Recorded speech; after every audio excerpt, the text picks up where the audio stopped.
이번에 한번 이 박정희 이사님을 좀 모셔가지고요. 임산물 이용에 관한 특허가 잠깐 들으면 어떨까 싶습니다. 이사님 어떻게 허락해 주시겠습니까? 박정희입니다.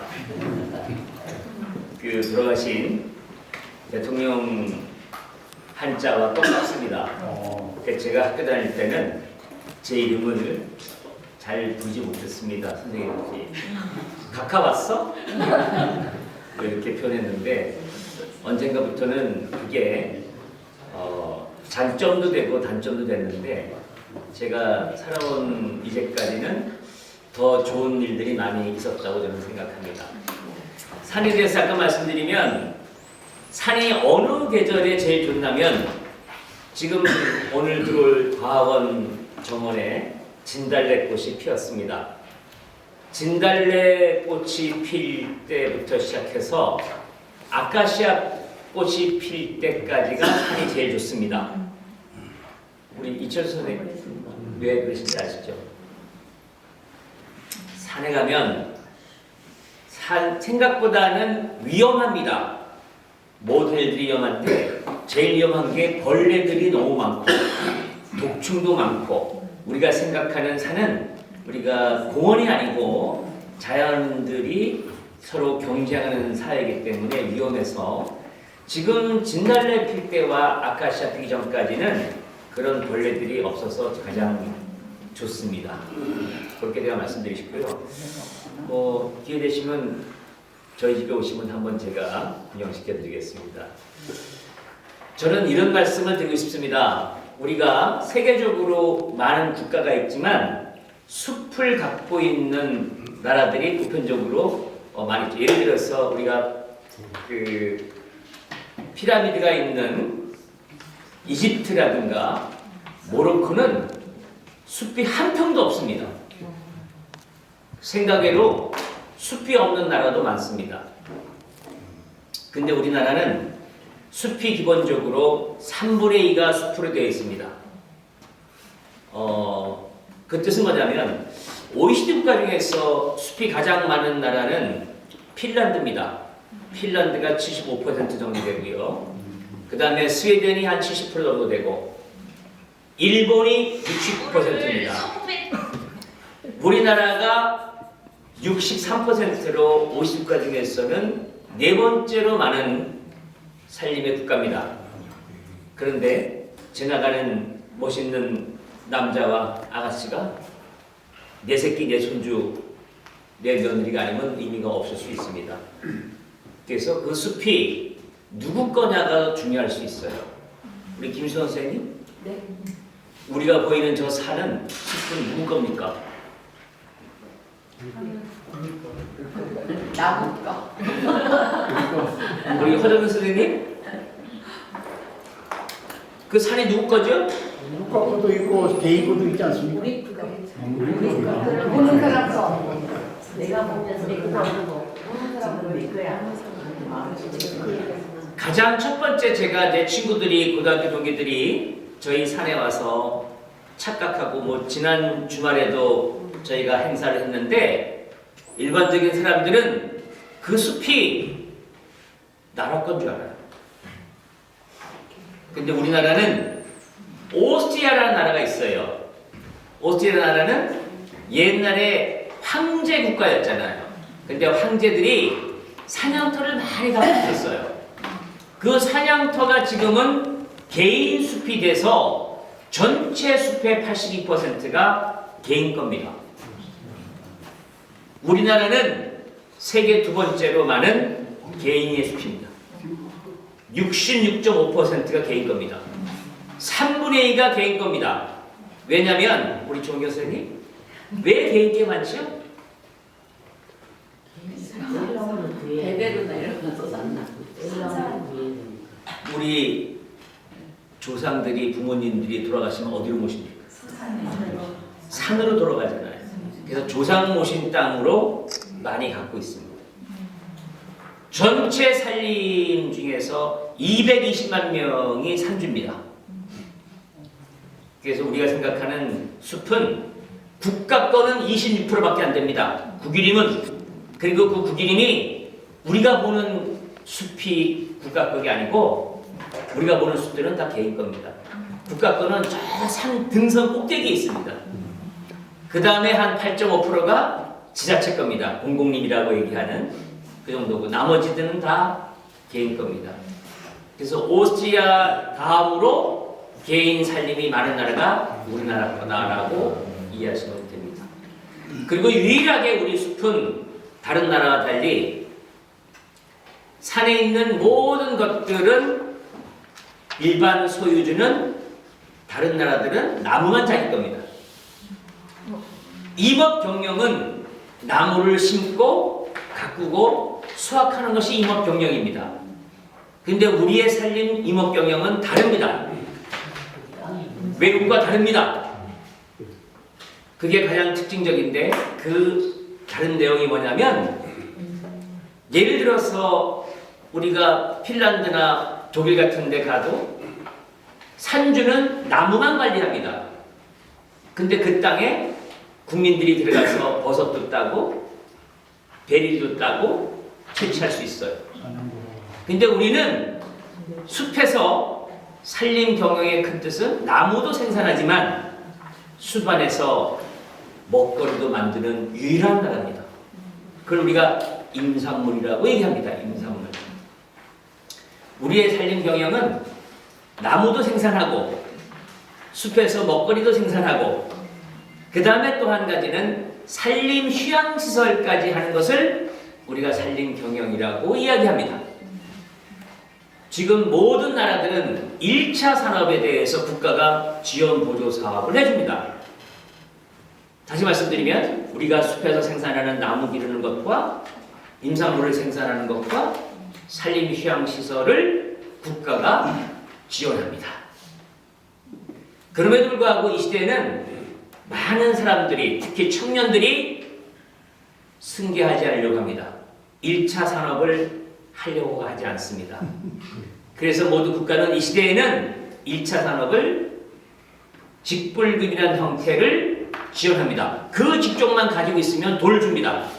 그게 공익적 직불금이라고 얘기를 합니다. 선진국은 농업을 하든 임업을 하든 한 가계 소득의 50%가 직불금 또는 장려금입니다. 예를 들어서 우리가 벼농사를 짓습니다. 벼농사를 지면 벼농사를 지어서 생산하는 것만 가지고 1헥타에 400만 원 정도 받습니다. 자, 우리 허전 선생님 산 갖고 있나요? 그 옆에 김수현 선생님 저 살았어요. 자, 쌀 농사를 지면 400을 받습니다. 그러면 산을 갖고 있어요. 산이 평균적으로 우리가 농업을 하듯이 농사를 짓는다는 개념이 아니잖아요. 근데 농사를 짓는 사람들은 1헥타가 100m 곱하기 100m거든요. 그게 1헥타입니다. 그럼 몇 평을 갖고 계세요? 한 40평. 자, 그러면 3헥타 정도 됩니다. 그러면 김 선생님이 임업을 통해서 경영소득을 나면 국가로부터 매년 600만 원을 받아야 합니다. 받아야 돼. 그게 공익적 가치에 대한 국가가 지원하는 돈입니다. 근데 그것이 실시된 지가 3년밖에 안 됐어요. 그러니까 많은 사람들이 잘 몰라요. 근데 이 시대에 뭐가 문제가 왔냐면 기후위기가 이제 왔잖아요. 기후위기가. 이게 기후위기가 왔으면 식량의 위기, 자원의 위기, 또 에너지의 위기가 다 왔는데 가장 큰 문제는 이산화탄소가 우리가 산업혁명 이전에는 270ppm이라는 단위로 그 정도 있었는데 지금은 420ppm까지 올라갔어요. 왜냐하면 산업혁명 이전에는 모든 에너지가 나무를 썼잖아요.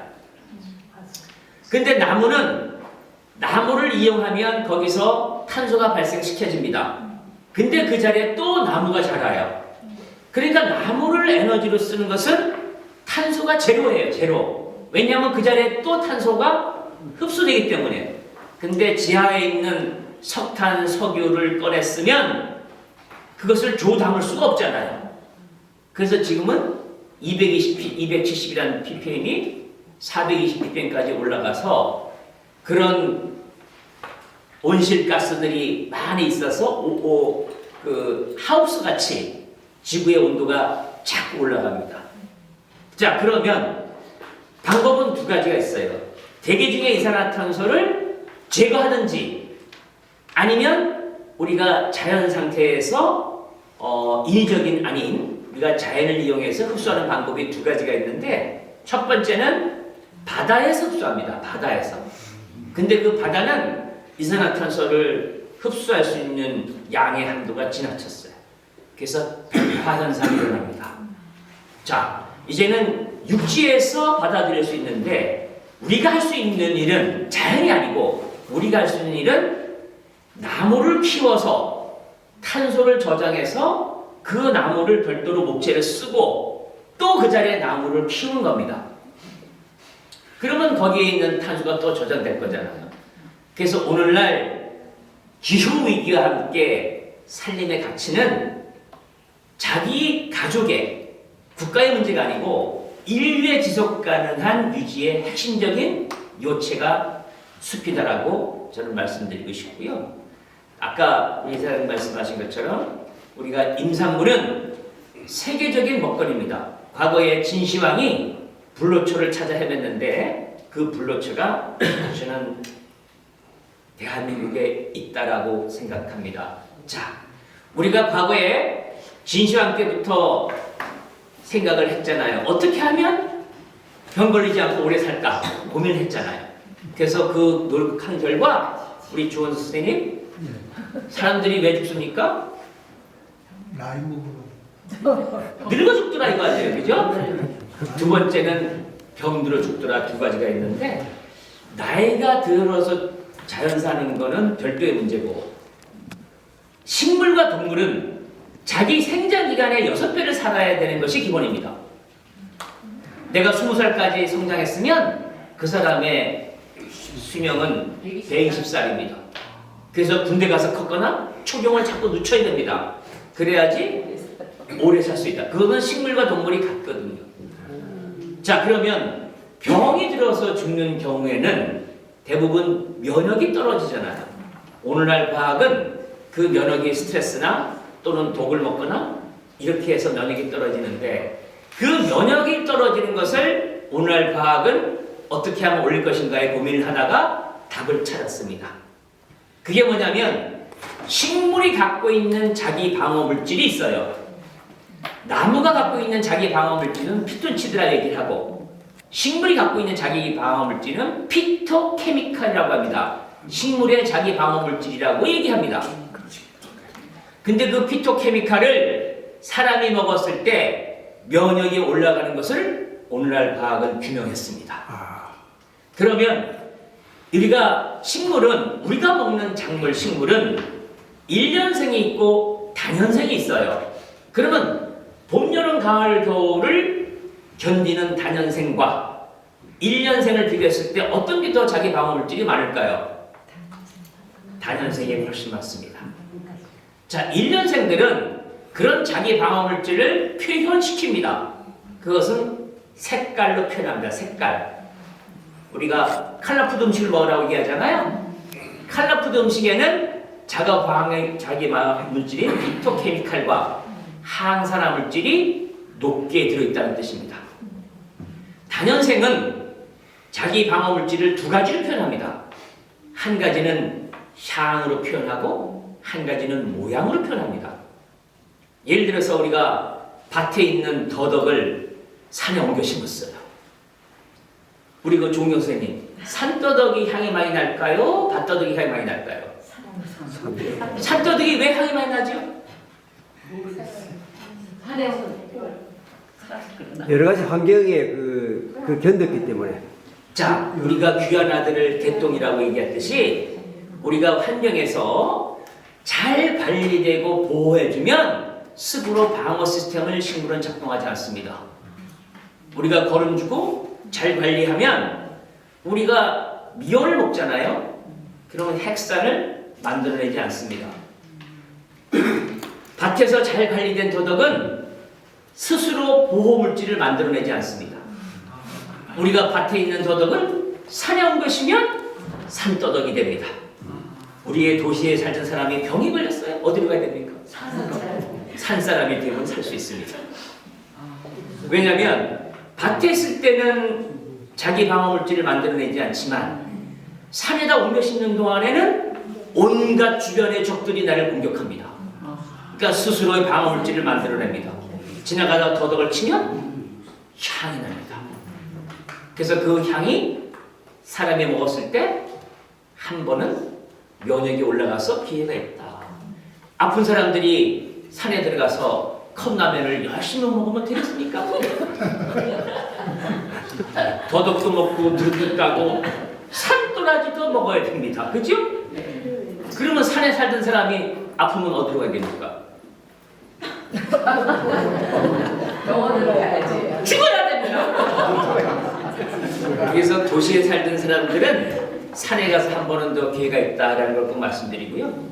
특히 우리가 인산물 중에서 단연생들은 우리가 저는 이렇게 말씀드리고 싶습니다. 우리 가정 내 식탁 안에 임산물이 몇 번 올라오냐에 따라서 우리 가게 평균 수명과 건강 수명이 결정될 수 있다. 또 우리가 세계적인 불로초의 먹거리가 될 수 있던 것은 우리가 겨울철에는 영하 20도가 되고 여름에는 영하 30도 되잖아요. 그런 50도를 견딜 수 있는 식물이 우리나라에 있지 않습니까? 우리나라에 있는 그런 임산물들은 생각외로 세계적인 불로초가 될 수 있는 기회가 있다라는 것을 꼭 말씀드리시고요. 저는 그 임산물 중에서 어떤 음식이 어떤 종류가 좋은 것인가를 말씀드릴까요? 네. 속보였어. 우리가 건강하게 살려면 혈관을 깨끗이 해야 되잖아요. 그래서 우리가 혈관을 깨끗이 하는 그런 임산물 중에 첫 번째는 표고버섯입니다. 우리가 자연 상태에서 버섯이 생각외로 쉽지 않은데 그것을 우리가 인위적으로 배양하니 흔한 게 표고버섯이잖아요. 그러나 35년 전에 미국의 신장학회에서 발표한 신장에 좋은 음식 10가지 중에서 1번이 김 선생님 뭘 같습니까? 많은 생각을 하면 못 맞춥니다. 표고버섯이었습니다. 나 맞췄어. 두 번째는 우리나라 R&D를 통해서 나온 건데 더덕입니다. 더덕이 피를 깨끗이 하는 성분을 가지고 있습니다. 근데 그 더덕은 우리가 밭더덕은 거름 주고 밭더덕의 기본은 제초제를 먼저 칩니다. 풀을 죽이고 그 다음에 더덕씨를 뿌려서 2년 만에 출하합니다. 그래서 우리가 출하 금액이 한 관에 35,000원 정도 출하합니다. 산더덕은 저희가 45만원에 출하합니다. 산더덕은 8년 만에 출하해야 됩니다. 근데 산더덕은 반드시 어떻게 먹는 것인가? 산더덕은 껍질째 드셔야 됩니다. 더덕은 좋은 성분이 어디에 있을까요? 껍질에 있습니다. 그래서 더덕을 사시면 저희 집에 오시면 됩니다. 더덕을 사시면 칫솔로 싹 땄습니다. 닦아서 썰어. 그래서 우리가 조그맣게 우리가 그 마늘같이 썰어서 냉동실에 넣습니다. 걷다가 내일 먹을 걸 오늘 꺼내. 그래서 마늘같이 찍어서 된장에 드시면 됩니다. 맛있겠다. 그래서 껍질째 드시는 게 핵심이다. 이렇게 말씀드리고요. 그리고 이제 저는 이런 생각합니다. 우리가 도시에 살다가 숲에 들어가면 피톤치드도 있고 뭐도 있고 뭐 이렇게 해서 한 번은 면역이 달라져서 오래 살 수 있잖아요. 병이 치유될 수 있다 생각하는데 저는 그 숲에 대한 치유의 개념을 이렇게 정의하고 싶습니다. 우리가 건강하게 움직이고 활동하고 좋은 먹거리도 중요하지만 더 중요한 거는요. 우리가 숲에 들어가는 순간에 모든 자기 본능이 발현되기 시작합니다. 왜냐하면 어느 순간에 뱀도 나올 수 있고 어느 순간에 해충이 나올 수도 있고 어느 순간에 멧돼지가 나올 수 있습니다. 긴장의 시스템이 가동됩니다. 긴장의 시스템과 본능의 시스템이 방어 시스템이 저는 작동한다. 이렇게 믿고 싶습니다. 그래서 단순히 숲에 가는 것은 좋은 공기와 좋은 먹거리도 중요하지만 한 번쯤은 자연에 이렇게 한번 가봐서 자기의 그 생태계 안에 자연의 원심 속에서 함께 공유하는 그 본능의 진실을 밖으로 끄집어내는 것도 중요하다 저는 생각합니다. 그래서 우리가 공원만 가실 게 아니고 이렇게 자연에 그대로 있는 산지에 가는 것도 괜찮지 않을까 저는 생각이 되고요. 그래서 올해 안으로 저희 숲으로 오시기 바랍니다.